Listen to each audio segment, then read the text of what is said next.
ആണ്ടവരുടെ നാമം മഹിമപ്പെടുമാറാകട്ടെ. നമ്മൾ ഇന്ന് എപ്പിസോഡ് 62 നമ്മൾ പോവുകയാണ്. എപ്പിസോഡ് 62 അത് നമ്മൾ ഇവിടെ നമ്മൾ വാസിക്കുന്നത് എഫെസ്യ ലേഖനം 6:11 നമ്മൾ വാസിക്കുന്നത്. നമുക്ക് വാസിച്ചിടാം. പിശാചിന്റെ തന്ത്രങ്ങളോട് എതിർത്ത് നിൽക്കാൻ കഴിയേണ്ടതിന് ദൈവത്തിന്റെ സർവായുധവർഗം ധരിച്ചുകൊള്ളുവീൻ. அப்போஸ்தலனாയ പൗലോസ് என்ன சொல்லுன்னு சொல்லியால் നമ്മൾ എന്നാ പണ്ണണം, അല്ലെങ്കിൽ നമ്മുടെ ശത്രു ആരെ എന്ന് നമ്മൾ വിചാരിച്ചിടണം. നമ്മൾ നേരത്തെ നമ്മൾ വാസിച്ചാച്ച് നമ്മൾ എന്നാ 10ാം വാക്യത്തിൽ എന്നാ വാസിച്ചാച്ച് നമ്മൾ കർത്താവിൻ്റെ അമിത ബലത്തിലും ശക്തിപ്പെടുവീൻ. നമ്മൾ നേരത്തെ അമിത ബലത്തിൽ ശക്തിപ്പെടുവീൻ. അതായത് നമ്മൾ കർത്താവിൻ്റെ മക്കൾ എന്ന് നമ്മൾ വിചാരിച്ചിടുമ്പോൾ, അല്ലെങ്കിൽ കർത്താവിനെ നമ്മൾ നമ്പുമ്പോൾ, അല്ലെങ്കിൽ കർത്താവിൽ നമ്മൾ വിശ്വാസം വെച്ചിടുമ്പോൾ നമുക്ക് എന്നാ പറ്റും? അമിതബലം கிடைக்கும். ആരുടെ അമിതബലം? ആണ്ടവരുടെ അമിതബലം. ആണ്ടവരായ യേശുക്രിസ്തുവിന്റെ അമിതബലം എന്ന് ചൊല്ലിയാൽ എന്നത് നമ്മൾ അതിനെപ്പറ്റി നമ്മൾ കേട്ടാച്ച്. അമിതബലം എന്ന് ചൊല്ലിയാൽ അവൻ താൻ ഈ സകല സൃഷ്ടിയെയും സൃഷ്ടിച്ചാച്ച്. അതായത് എല്ലാമേ നീ പാക്കുന്നതും പാക്കാത്തതും എല്ലാമേ ആര് സൃഷ്ടിച്ചാച്ചേ? ആണ്ടവർ. എപ്പടി സൃഷ്ടിച്ചാച്ചേ? അവന്റെ വായുടെ ശക്തി മൂലം, അല്ലെങ്കിൽ അവന്റെ വചനത്താൽ സകലപ്പെട്ട. എന്നാൽ അവന്റെ ബലം എത്രമാത്രം കിടക്കുമെന്ന് നീ വിചാരിക്കും. അവന്റെ വചനത്തിൽ അത്ര ശക്തി ഇരുന്നാൽ അവന്റെ ബലം എത്രയായിരിക്കുമെന്ന് നമുക്ക് ഒന്ന് വിചാരിച്ച് പാക്ക്. കാരണം അത് ആണ്ടവരുടെ ബലം. അതിന്റെ അമിത ബലത്തിൽ താൻ നമ്മൾ എന്നാ പറയണം? ശക്തിപ്പെടണം. അന്നേരം നമുക്ക് ആ ബലം നമുക്ക് കിടക്കുമെന്നെങ്കിൽ നമുക്ക് എന്നാ പറ്റും? നമുക്ക് ശക്തി വന്നിടും. നമുക്ക് അല്ലെങ്കിൽ ബലം കിടക്കും. അല്ലെങ്കിൽ നമ്മൾ ശത്രുവിനോട് നമുക്ക് യുദ്ധം പണ്ണാൻ വേണ്ടി നമ്മൾ റെഡി ആയിടും. അല്ലെങ്കിൽ നമ്മൾ ശത്രുവിനോട് യുദ്ധം ചെയ്യുവാനും ആ ശത്രുവിൽ നിന്നും ജയിപ്പാനും നമുക്ക് ശക്തി കിടക്കും. എന്നാൽ 11ാം വാക്യത്തിൽ എന്നാ ചൊല്ലുന്നത്? നമ്മുടെ ശത്രു ആരെ എന്ന് ഇങ്ങനെ ചൊല്ലുവാണ്. എന്നാ നമ്മൾ ചൊല്ലുന്നത്? 11 പിശാചിന്റെ തന്ത്രങ്ങൾ. അതായത് പിശാചിനെ പറ്റി ചൊല്ലിക്കുക. ആര്? പിശാച് താൻ നമ്മുടെ പെരിയ ശത്രു. അവൻ നമ്മളോട് എന്നാ പണ്ണുക?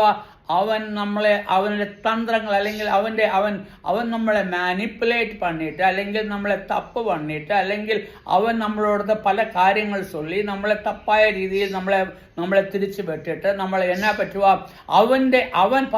അവൻ ചൊല്ലുന്ന മാതിരി നമ്മൾ കേട്ട്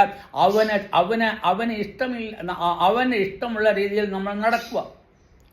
അതുതന്നെ അവൻ്റെ തന്ത്രം. അതായത് അവൻ്റെ തന്ത്രം എന്ന് ചൊല്ലിയാൽ അത് നമുക്കത് വിവരിക്കാൻ രമ്പ പ്രയാസമാണ്. കാരണം അവന് പല തന്ത്രങ്ങളിരിക്കും. അവൻ പല തന്ത്രങ്ങൾ നമ്മളോട് അവൻ ചൊല്ലും. ഒന്നിയിൽ നമ്മൾ ആണ്ടവരുടെ മക്കൾ എന്ന് ചൊല്ലുമ്പോൾ അവർ ചൊല്ലും, നീ ആണ്ടവരുടെ മക്കൾ താൻ, ശരിതാൻ, നീ ആണ്ടവരെ പോലെ ആയിരുന്നു, നീ അതെല്ലാം ശരിയാ. എന്നാൽ നീ കൊഞ്ചം കൂടെ നീ എന്നാ കൊഞ്ചം കൂടെ നിന്നിൽ ബലം പ്രാപിക്കണം. എന്നാ പറയണം? നീ ഇപ്പടി ചെയ്ത നീ കൊഞ്ചം കൂടെ നീ ചൊല്ലി. അതായത് 2 വേ അവൻ പണ്ണ്.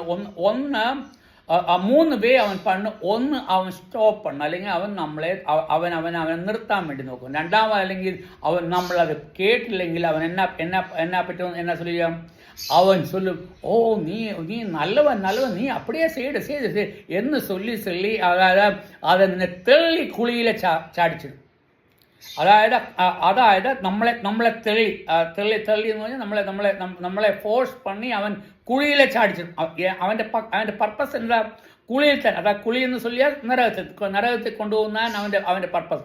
അവൻ കുളിയിൽ നമ്മളെ തെള്ളി. നീ വിശ്വാസത്തിൽ നീ ബലപ്പെട്ടിരുന്നാൽ, നീ ആണ്ടവരുടെ വിശ്വാസത്താൽ നീ ശക്തിപ്പെട്ടു കഴിഞ്ഞാൽ അവൻ എന്നാ പറ്റും? ആദ്യം അവൻ തെള്ളി അവൻ നമ്മളെ എന്നാ പറ്റും? അവൻ തെള്ളിക്കുഴിച്ചാൽ. അതല്ല, അതിലും നീ അതിൽ ബലം പ്രയോഗിച്ച്. കാരണം നമ്മുടെ ശക്തി ആരുടെ ശക്തി? താൻ ആണ്ടൊരു ശക്തി. ആണ്ടൊരു ശക്തിയായിരിക്കുമ്പോൾ എന്നാ പറ്റും? അവൻ നമ്മളെ തെള്ളിക്കഴിഞ്ഞാൽ നമുക്ക് ബലമില്ലെങ്കിൽ എന്നാ പറ്റും? നമ്മൾ കുളിച്ചാടിടും. അന്നേരം അതല്ല അവൻ നോക്കി അവൻ ബലം പ്രയോഗിച്ച അതുകൊണ്ട് നീ ചാടാതെ എന്ന് അവൻ തിരികെ അവനെ ചെയ്യുമ്പോൾ അവൻ എന്നെ പണമെന്നറിയാമോ? അവൻ പുറമോട്ട് വലിച്ചിടും, നിന്നെ ബാക്കിലോട്ട്. അവൻ പറയും, നീ നോക്ക്, അവരെല്ലാം പാത്ത് നോക്കി, അവർ ഇപ്പടി ചെയ്ത്, അവരപ്പടി ചെയ്ത്, അവരങ്ങനെ ചെയ്ത്, അവരിങ്ങനെ ചെയ്ത്. ഈ വിശ്വാസികൾ താൻ ഇങ്ങനെ താൻ നീ പിന്നെ ഇവരുമായിട്ട് നീ എന്തിന് നീ അവരുമായിട്ട് നീ കൂട്ടുകെട്ടണം, നീ അവരോട് കൂടെ എന്തിന് നീ പോകണം, അല്ലെങ്കിൽ നിനക്ക് അവരുമായിട്ട് എന്നാ സംബന്ധം? കാരണം അവർ വിശ്വാസികളായിട്ട് അവർ ഇപ്പടി താൻ പണുന്നേ. അവർ ആരെങ്കിലും ഒരാൾ നേരെയായിരിക്കെ അവർക്ക് എപ്പോഴുമേ തപ്പുതാൻ അവർ അല്ലെങ്കിൽ സഭയിലെ പ്രോബ്ലം കൊണ്ടുവന്നിടുക, സഭയിൽ പ്രശ്നങ്ങൾ കൊണ്ടുവന്നിടുക, അല്ലെങ്കിൽ സഭയിൽ അല്ലെങ്കിൽ ചർച്ചിലെ പല കാര്യങ്ങൾ കൊണ്ടുവന്ന് നമ്മളെ എന്നാ പറ്റും? നമ്മളെ പുറകോട്ട് തള്ളിയിടും. അതായത് നമ്മൾ ആണ്ടവരുടെ പക്കത്തിൽ പോവാതെ നമ്മളെ തള്ളിയിടുവോ. അന്നേരം 3 തന്ത്രം താൻ അവൻ പണത്. ഒന്ന്, നമ്മളെ സ്റ്റോപ്പ് പണ്ണും. അതുപോലെ നീ ഇത് ചെയ്തതെല്ലാം മതി, അതിൽ കൂടുതൽ നീ ഒന്നും ചെയ്യേണ്ട, ഇത് തന്നെ പോതും, ഇത് ജാസ്തി ഒന്നും വേണ്ട. നീ രക്ഷിക്കപ്പെട്ടില്ല, നീ സ്വർഗത്തിലേക്ക് പോയിടും. പിന്നെ നീ എന്തിനു നീ വചനം വാസിച്ചിടണം, എന്തിനു നീ പഠിച്ചിടണം, എന്തിനു നീ നല്ല മക്കളായിട്ട് ജീവിക്കണം. ஆண்டோர் சொல்லி അവൻ എപ്പോഴുമേ വചനം കൊണ്ട് താൻ പേശില്ല. അത് ആണ്ടോർ ചൊല്ലിയത്, നീ നിന്റെ പാപങ്ങളെ ചൊല്ലി നീ ക്ഷമ ചോദിച്ചാൽ നിന്റെ എന്ന പാപങ്ങൾ മാറ്റിടും, നിന്റെ സകല പാപങ്ങളും മാറ്റിടും. സകല പാപങ്ങൾ എന്ന് ചൊല്ലിയാൽ ജന്മം മുതൽ മരണം വരെയുള്ള എല്ലാ പാപങ്ങളും മാറ്റിടും. അതുകൊണ്ട് നിന്റെ പാപമെല്ലാം ആണ്ടോർ മன்னிச்சாச்சு. ആണ്ടോർ നിന്റെ പാപം മുഴുവനും മன்னிച്ചെങ്കിൽ ഇനി എന്തിനാ നിനക്ക് എന്നാ പ്രോബ്ലം ഇരിക്കും? ഇനി ഇത് വാസിച്ചിട്ട് എന്നാ കാര്യം ഇരിക്കും? നിന്റെ പാവം മன்னிச்சாச்சு, നീ ആണ്ടോരുടെ മകൻ താൻ. അതുകൊണ്ട് നീ എന്നാ പണണം? ഇനി ആണ്ടോർ നിന്നെ നരകത്തിലേക്ക് കൊണ്ടുപോകും. അതുകൊണ്ട് നീ എന്നാ പണണം? നീ വചനം വായിക്കുന്ന നിർത്തി. നിന്റെ വീട്ടിലെ പ്രേയർ നിനക്ക് തേവപ്പെടാതെ നീ മറ്റുള്ള ലോരെപ്പോലെ നീ ആയിട്ട് എന്തുകൊണ്ട് പ്രോബ്ലം? നീ എൻജോയ് പണിടും. നിനക്ക് നിന്റെ രക്ഷ ഭദ്രം താൻ. അതുകൊണ്ട് നിനക്ക് ഇനി രക്ഷയ്ക്ക് പ്രോബ്ലം വരാതെ നീ ആണ്ടവരെ രക്ഷിച്ചാച്ച്. അപ്പടി ആകുമ്പോൾ എന്നാ പറ്റും? നമ്മളെ സ്റ്റോപ്പ് പണ്ണുക. ഒന്ന് രക്ഷ, അതായത് അവൻ നമ്മളെ സ്റ്റോപ്പ് പണ്ണുക. അല്ലെങ്കിൽ അവൻ ചൊല്ലും, ഓ നീ പുറകോട്ട് വലിച്ചു പിന്നാടി വന്ന് വലിച്ചു. എന്തിനു നീ ചെയ്യണം ഇതെല്ലാമേ? നീ ചെയ്തിട്ട് ഇവരെല്ലാമേ നോക്കി നീ പാത്ത് ഏത് സഭയിൽ പ്രശ്നമില്ലാത്ത ഒരു സഭ നീ എന്നെ കാണിച്ചിട്ട്. ഈ ലോകത്തിലുള്ള എല്ലാ സഭയിലും പ്രശ്നമിരിക്കുക. ഒരു സഭ നീ ഒന്ന് കാണിച്ച് പ്രശ്നമില്ലാത്ത അപ്പടി ഇരിക്കുന്ന സഭയിൽ നീ എന്തിനു പോകണം? ആ സഭയിൽ പോയിട്ട് നിനക്ക് എന്നാ കാര്യം? അവരും ലോക മനുഷ്യരുമായിട്ട് യാതൊരു വ്യത്യാസമേ കിടക്കാതെ അവർ ചെയ്യുന്ന ഇവരും ചെയ്ത്. അതുകൊണ്ട് നീ എന്നാ പണണം? ആണ്ടോരെ നീ കൂപ്പിടാതെ. അതുകൊണ്ട് അവൻ നിന്നെ പുറകോട്ട് വലിച്ചിടും, ബാക്കിലോട്ട് വലിച്ചിടും. അത് കഴിഞ്ഞിട്ട് നീ അപ്പടി വലിച്ചിട്ട് അവൻ നിൽക്കാതെ നീ ബലം പ്രയോഗിച്ച് മുന്നിലോട്ട് പോകുന്നുണ്ടെങ്കിൽ ഓക്കെ, ഇവന് ബലം പ്രയോഗിച്ച് മുന്നിലോട്ട് പോയിടുക. എന്നാൽ ശരി, ഓക്കെ, തെളിവിടാം. നീ വചനത്തിൽ തെളിവിടുന്ന ചൊല്ലിയാൽ നീ വചനത്തെ തപ്പായിട്ട് മറ്റുള്ളവരുടെ പേശിടും. ആണ്ടോരുടെ വചനത്തിൽ എന്നാ ചൊല്ലിയിരിക്കുക? നീ ആണ്ടോരുടെ വചനത്തിൽ ഒരു വള്ളിയോ ഒരു പുള്ളിയോ നീ മാറ്റിയാൽ നീ ശാപശിക്ഷ ഏറ്റിടും. പഴയ നിയമത്തിൽ നമ്മൾ വാസിക്കുമ്പോൾ എന്നാ ചൊല്ലുക? മോശ എന്നാ ചൊല്ലുക?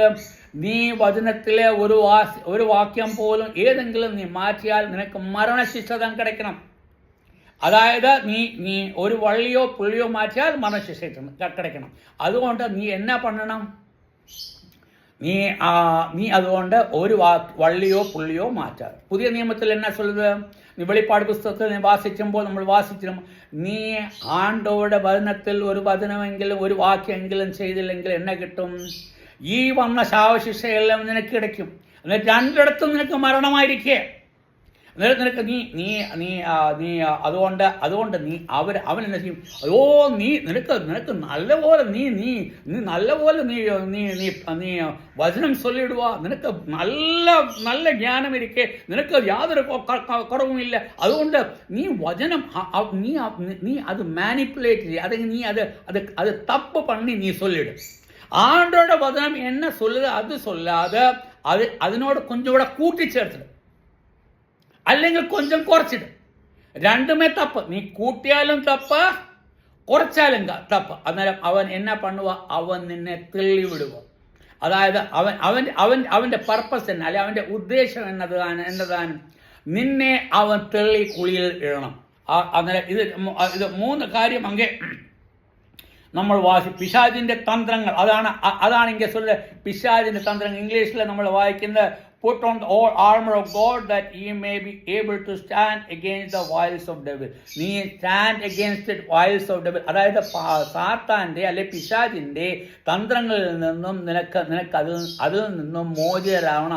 അത് നമുക്ക് എപ്പടി നമുക്കത് പറ്റും? ഈ തന്ത്രങ്ങളിൽ നമുക്ക് അതിൽ നിന്നും മാറണമെങ്കിൽ എന്നാ ചെയ്യണം? നമ്മൾ ആണ്ടവരുടെ സർവായുധം ധരിച്ചുകൊള്ളും. ആണ്ടവരുടെ സർവായുധങ്ങൾ നമ്മൾ ധരിച്ചുകൊള്ളണം. അതായത് നമ്മൾ യുദ്ധത്തിന് പോകുമ്പോൾ നമ്മൾ എന്നാ പണ്ണും? നമ്മൾ യുദ്ധത്തിന് പോകുമ്പോൾ എല്ലാ എക്യുപ്മെൻറ്റ്സും നമ്മുടെ ശരീരത്തിലെല്ലാം വെച്ചിട്ട് എന്നിട്ട് താൻ യുദ്ധത്തിന് പോകും. അല്ലാതെ നമ്മൾ ചുമ്മാ ഒന്നുമേ വെക്കാതെ നമ്മൾ ചുമ്മാ ശത്രുവിൻ്റെ നേരെ നമ്മൾ പോയിടാൻ പറ്റുമോ?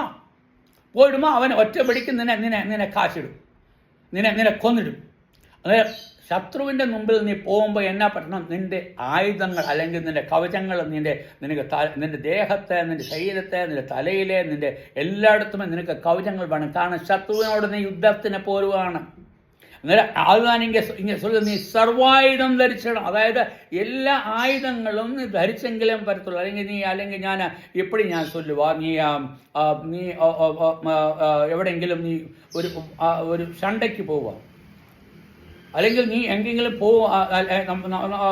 ഞാൻ മിലിറ്ററിയിൽ തന്നെ ഞാൻ ചൊല്ലിയാച്ചേ. അത് മാത്രമല്ല വേറെയും രീതിയിലുണ്ട്. നമുക്ക് എന്തെങ്കിലും ഒരിടത്ത് നമ്മൾ ഒരാളോട് ഒരു ഷണ്ടയ്ക്ക് പോകും, നമ്മൾ വിശ്വാസികൾ പോകുന്നല്ല, ഒരു ഷണ്ടയ്ക്ക് പോകും. നമ്മൾ ഷണ്ടയ്ക്ക് അവൻ വാളും കൊണ്ട് വരുമ്പോൾ നമ്മൾ എന്നാ പണ്ണും? അവൻ വന്ന് വെട്ടിക്കോട്ടെ അപ്പടി വിചാരിക്കും. അല്ലല്ലേ, നമ്മൾ എന്നാ பண்ணണം? നമ്മൾ അതിനെ കെയർഫുള്ളായിട്ട് നമുക്ക് ആയുധങ്ങൾ ധരിച്ചോളണം. ഇവിടെ ഞാൻ മുടിഞ്ഞാഴ്ച ഞാൻ ഇങ്ങനെ നിർത്തുക. നമ്മൾ ആണ്ടവരുടെ വചനം കേട്ടത് എന്നത് നമ്മൾ ശത്രുവിൻ്റെ തന്ത്രത്തിൽ നിന്നും രക്ഷപ്പെടണം. ശത്രുവിൻ്റെ തന്ത്രങ്ങൾ രക്ഷപ്പെടണമെങ്കിൽ നമുക്ക് എന്നാ பண்ணണം? സർവായുധം ധരിച്ചോളണം. നമ്മൾ സർവായുധം, ആരുടെ സർവായുധം? ആണ്ടവരുടെ സർവായുധം. നമ്മുടെ സർവായുധം അല്ല. ഞാൻ ചൊല്ലുന്ന നിന്റെ ഹെൽമെറ്റോ അല്ലെങ്കിൽ നിന്റെ കവചമോ അല്ലെങ്കിൽ നിന്റെ വാളോ പരിചയം അതൊന്നുമല്ല. അതെല്ലാം ചൊല്ലിയിരിക്കാതെ എപ്പോഴും ആണ്ടവരുടെ സർവായുധം എപ്പടി എന്ന് അടുത്ത വചനത്തിൽ നമുക്ക് വാസിച്ചിടാം. എങ്കിൽ ആണ്ടവരുടെ നാമം മഹിമപ്പെടുമാറാകട്ടെ. ആണ്ടവർ നമുക്ക് നല്ല സമയം തന്നിരിക്കെ ആണ്ടവർ തന്നിരിക്കുന്ന എല്ലാ കൃപകൾക്കായി നമുക്ക് സ്തോത്രം പണിയിടാം. എൻ്റെ നമ്പർ 9791843308 9791843308 അതാണ് എൻ്റെ നമ്പർ. നിങ്ങൾക്ക് എപ്പം വേണമെങ്കിലും പേശിടാം. ആണ്ടവർ നിങ്ങളെ അനുഗ്രഹിക്കട്ടെ. ആണ്ടവർ നിങ്ങൾക്ക് അനുഗ്രഹത്താൽ നിങ്ങളെ നിറയ്ക്കുമാറാകട്ടെ. ആമീൻ.